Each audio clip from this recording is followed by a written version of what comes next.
seems like a long time ago. Unless, of course, you have to live it. Live through the shock, live through the fear, had to live with the questions, had to live with the lack of answers to those questions. Johnny Irving once said that if you lose someone you love suddenly, you don't lose them all at once. You lose them bit by bit, piece by piece, over a long time. You lose them when the phone stops ringing. You lose them when the mail stops coming. You lose them when the invitations slow down. You lose them at the anniversaries and the birthdays and the Christmases, the Easters, the family celebrations. But something always just seems to be missing. Somehow just a bit emptier than it used to be. So let us remember those moments. Grief is not something, in my experiences, that you can share. Grief is not something that can be unburdened. Grief is something that each of us has to deal with in their own way, in their own time, and at their own pace.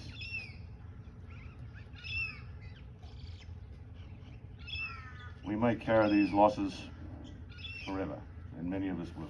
And I'm sure as many of us in this gathering today are still carrying it in their own way. Yep. So remembering also 49 years ago, what was our world like 49 years ago? Remember a small political upset that occurred known as Watergate? The British miners' strike of 1972. Those of you will remember that. It was the first time the British, not the last time I might add, but the first time the British United Mine Workers Union had been on strike since 1926. Conservative Prime Minister at the time, Eddie Heath, declared a state of emergency, and a 3-day week was declared for all workers in order to save power. The reason I bring that up was our Prime Minister at the time was a bloke by the name of Billy McMahon. No rocks, no crows. Our Premier at the time was a fellow by the name of Joe Bajelki Peterson. 1972. We also had a fair bit to do with the industrial notorious dispute with our power industry, as you might recall. Shane Gould won 3 gold medals at the Munich Olympics in 1972. And in that uniquely proud and Australian tradition, we then made our Australian of the Year. And thank God for it. Piping Lane won the Melbourne Cup. For all of you punters, all the motor vehicle enthusiasts of the world. I can't see Dello's around the corner here, but Peter Brock, a name we'll all remember, won his first ever Bathurst, or as it was then called, the Hardy Ferodo 1000, in a Tirana GTR XU1, chased around remorselessly by Alan Moffat in a Phase 3 GTHO. It was the year we abolished conscription. We pulled out of Vietnam. In August, a thing that you may not recall, but in August, 3 people were killed when a truck carrying ammonium nitrate rolled over at Taroom and exploded after it caught fire. Eerily similar, I should say, to what happened at Charleville. You remember? 2014, 7 years ago now. We had a police officer and 4 firefighters sent to hospital when a truck rolled over carrying ammonium nitrate, caught into fire, exploded. These kind of repeat incidents, I guess to everyone in the audience, is something that our mining industry has suffered from as far back as I can remember. Not only did they not start it at Box Flat, we have the memorial, I think in the end of September, of Mount Mulligan, which was the last, I beg your pardon, the first and most disastrous mining disaster in our Queensland coal mining industry in 1921. Resulted in the deaths of over 100 of our colleagues. Box Flat, as we can see, in 72, we had reading the litany of them all, we had Kayanga, of course, in 75, where we lost 13 men. We had Appin in New South Wales in 1979, where we lost 14 men. Mara number 4 in 86, where we lost 12 men. Mara number 2 in 94, where we lost another 11 men. The Gretley disaster of 96, where we drowned 4 men in New South Wales. And the list goes on. Most recently, I guess, we didn't lose any of these poor souls, but we had the Grosvenor underground methane ignition in 2020, where, but for the sheer grace of God, we would have lost those 4 men and perhaps dozens of others, had we not have learnt the lessons of the past, I guess, and prevented a methane ignition from turning into a coal dust explosion. I bring those things not to poke holes in our memories, but to remind people that I've been roaming around the mining industry now for some 40 odd years, probably a spring chicken compared to some of my colleagues I see around here. Investigated many fatalities and accidents, spoke to the families, sat in the living rooms of impacted wives and daughters, sons, brothers. They all seem to have a common question, a common desire. The only 3 things that were driving them to distraction was they want to know what happened. They want to know how did it happen. And they all wanted to know what is it that we have to do to stop it from ever happening again. I put the challenge to those in positions of authority today. Do we honestly have the ability to stand and say that no, this is never going to happen again? Mark Parcell, a good colleague of many of ours, put his statistical analysis on that last year and suggested that perhaps we weren't very much better at it these days than we have been in the past. I guess Pike River, the true disaster that occurred to our brothers and sisters over in New Zealand, is evidence to that. I would call out Mary Engel, who was a great American freedom author and poet. He said that at the end of every one of these inquiries, I beg your pardon, this is not what she said, but at the end of all of our inquiries and coronial inquests, all of the reports and all of the media, we seem to be repeating the same things over and over again. I quote Mary Angela, who said, "Over time, folks, people will forget what you said. People will forget what you did, but people will never forget how you made them feel."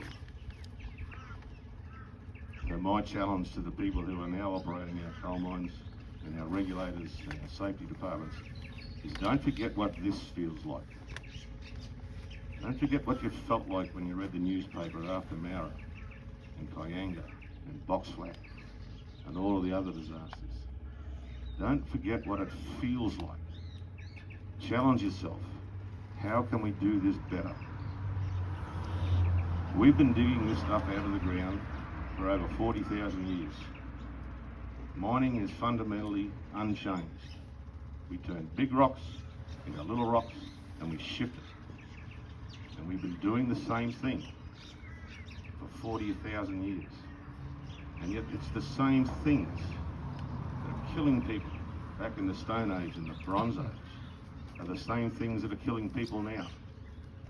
Fires, explosions, stratified, toxic dust, noxious fumes, being wrapped up in machinery and equipment. How can it be that we are still having these events?